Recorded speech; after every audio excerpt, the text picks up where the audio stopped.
Have you noticed how after more than 3 years of war, people are starting to ask one question again? Now, could this be finally the beginning of the end of this war? Now, that question comes back into the spotlight after President Donald Trump made a very interesting statement during the NATO Summit in Ankara. So, basically, Donald Trump said he believes the war in Ukraine could end hopefully very soon. Now, that is a very strong statement considering how long this war has been just keep going on and on. Now, according to Donald Trump, he recently spoke on the phone with both Russian President Vladimir Putin and the Ukrainian President Zelenskyy. And here's what caught everyone's attention. Donald Trump said he believes both leaders want to make a deal. His exact message was simple: I think they both want to make a deal. Now, he also added something many people around the world can probably agree with. Pay attention to this. I just don't want them killing people. Now, whether you agree with Donald Trump politically or not, this statement immediately started a new conversation everywhere in the social media. Is there a finally chance for the diplomacy or not? Or probably we are simply hearing the hopefully words while the fighting continues on the battlefield. Because the reality on the battlefield tells a very different story compared on the world stage. While the world leaders are meeting at the NATO Summit, Ukraine launched one of its deepest attacks in Russia since the war began.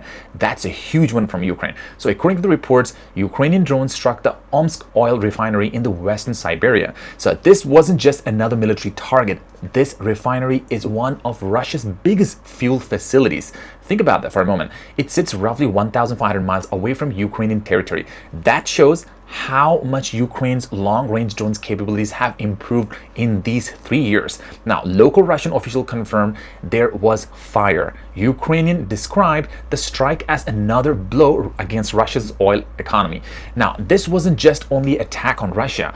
Reports also say Ukrainian force targeted other oil facilities and ports connected to Russia's energy industry totally. And that's a catastrophic. Ukraine appears to be increasing pressure not only on Russia's military, but also on its fuel supply and its logistics. That's huge.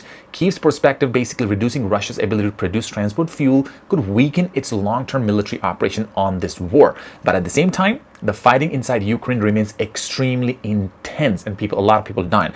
So in just 1 week, Russia carried out multiple large missile and drone attacks against Ukraine.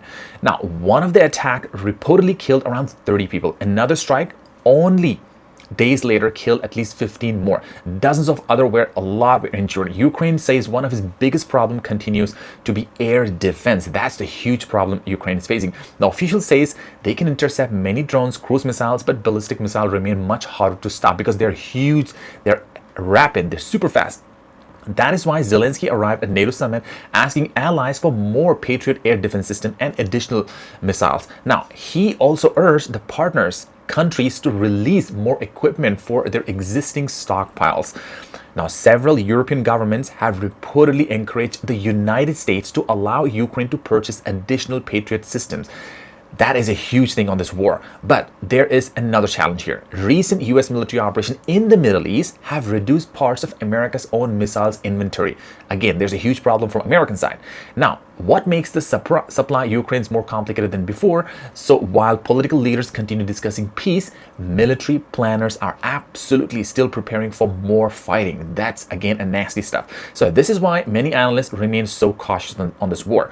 Trump says both sides, they want a deal, they want peace, but wanting peace and actually reaching for peace are two different stories right here, as we are seeing. So the biggest question remains superly unanswered. What would Russia be willing to accept? That's the biggest question right here. What would Ukraine refuse to give up? So would either side accept territorial compromises or not? Or probably perhaps most importantly, can trust be rebuilt after these years of brutal war? So those are incredibly very difficult questions to answer right now. But right now, nobody knows the answer on this agenda. So one thing is clear apart from that, Ukraine is continuing to hit strategic Russian infrastructure absolutely in a nasty way. Russia is continuing major missiles attack inside Ukraine. Again, that's a huge nasty thing. Both countries basically still believe they can improve their position before any serious negotiations begins on the peace table. So history also shows that many wars become more intense before negotiations seriously begins. Now that's what's happening here. Whether that happens here remain uncertain or not. For now, the world is watching every statement coming out of NATO Summit very closely, very precisely.